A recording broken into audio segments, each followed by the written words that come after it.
دوستوں، آپ دیکھ رہے ہیں ثانی ٹی وی اور کتاب ہے دجال کون کب کہاں۔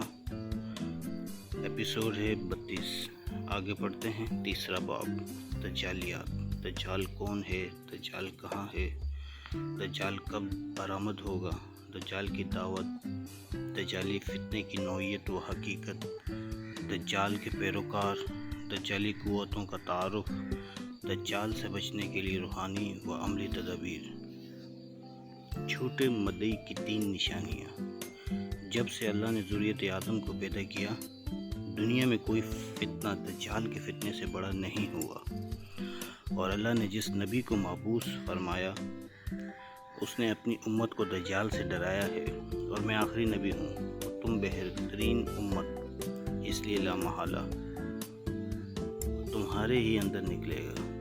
اگر وہ میری موجودگی زندگی میں نکلا تو ہر مسلمان کی طرف سے اس کا مقابلہ کرنے والا میں ہوں، اور اگر میرے بعد نکلا تو ہر مسلمان اپنا دفاع خود کرے گا، اور اللہ ہر مسلمان کا محافظ و نگہباں ہوگا۔ وہ شام و عراق کے درمیان ایک راستے پر نمودار ہوگا، پس وہ دائیں بائیں ہر طرف فساد پھیلائے گا۔ اے اللہ کے بندوں، تم اس وقت ثابت قدم رہنا۔ میں تمہارے سامنے اس کی وہ علامات بیان کیے دیتا ہوں جو مجھ سے پہلے کسی نبی نے بیان نہیں کی۔ وہ سب سے پہلے تو یہ دعویٰ کرے گا کہ میں نبی ہوں، حالانکہ میرے بعد کوئی نبی نہیں۔ پھر یہ دعویٰ کرے گا کہ میں تمہارا رب ہوں، مگر اسے دیکھنے والے کو پہلی ہی نظر میں ایسی 3 چیزیں نظر آ جائیں گی جن سے اس کے دعوے کی تکذیب کی جا سکتی ہے۔ نمبر 1، ایک تو یہ کہ وہ آنکھوں سے نظر آ رہا ہوگا، حالانکہ تم اپنے رب کو مرنے سے پہلے نہیں دیکھ سکتے، تو اس کا نظر آنا ہی اس بات کی دلیل ہوگا کہ وہ رب نہیں۔ اور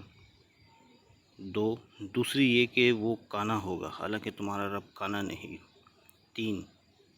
تیسری یہ کہ اس کی دونوں آنکھوں کے درمیان کافر لکھا ہوگا جو ہر مومن پڑھ لے گا، خواہ وہ لکھنا جانتا ہو یا نہ جانتا ہو۔ ابن ماجہ حاکم۔ دجال کا نام اور اس کا معنی۔ یہودی اپنے اس نجات دہندے کا آخری معلوم نام یوبل یا ہبل بتاتے ہیں، جو ہماری اسلامی اصطلاح میں طاغوت اور بتوں کا نام ہے، اور اس کا لقب ان کے ہاں مسیحا یا مسیح ہے۔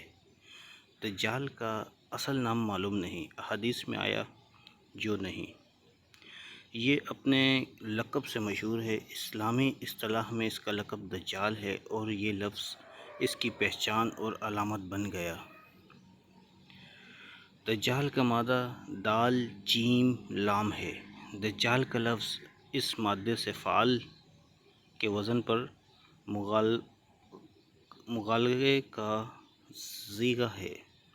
دجل کا ایک معنی ہے ڈھانپ لینا، لپٹ لینا۔ دجال اس لیے کہا گیا ہے کیونکہ اس نے حق کو باطل سے ڈھانپ دیا ہے، یا اس کے لیے اس نے اپنے جھوٹ، ملمہ سازی اور فریب کاری کے ذریعے اپنے کفر کو لوگوں سے چھپا لیا ہے۔ ایک قول یہ ہے کہ چونکہ وہ اپنی فوجوں سے زمین کو ڈھانپ لے گا اس لیے اسے دجال کہا گیا ہے۔ اس لقب میں اس بات کی طرف اشارہ ہے کہ دجال اکبر بہت بڑے بڑے فتنوں والا ہے۔ وہ ان فتنوں کے ذریعے اپنے کفر کو ملمہ سازی کے ساتھ پیش کرے گا اور اللہ کے بندوں کو شکوک و شبہات میں ڈال دے گا۔ نیز یہ کہ اس کا فتنہ عالمی فتنہ ہوگا۔ دجال عربی زبان میں جعلساز، ملمہ ساز اور فریب کار کو بھی کہتے ہیں۔ دجل کسی نقلی چیز پر سونے کا پانی چڑھانے کو کہتے ہیں۔ دجال کا یہ نام اس لیے رکھا گیا ہے کہ جھوٹ اور فریب اس کی شخصیت کا نمایاں ترین وصف ہوگا۔ وہ ظاہر کچھ کرے گا، اندر کچھ ہوگا۔ اس کے تمام دعوے، منصوبے، سرگرمیاں اور پروگرام ایک ہی محور کے گرد گردش کریں گے، اور وہ ہے دجل اور فریب۔ اس کے ہر فعل پر دھوکہ دہی، غلط بیانی کا سایہ ہوگا۔ اس کی کوئی چیز، کوئی عمل، کوئی قول اس شیطانی عادت کے اثر سے خالی نہ ہوگا۔ اس سے آگے کا انشاءاللہ نیکسٹ ایپیسوڈ میں پڑھیں گے، اور آپ سے گزارش ہے چینل کو سبسکرائب کریں، لائک کریں اور زیادہ سے زیادہ شیئر کریں۔ شکریہ۔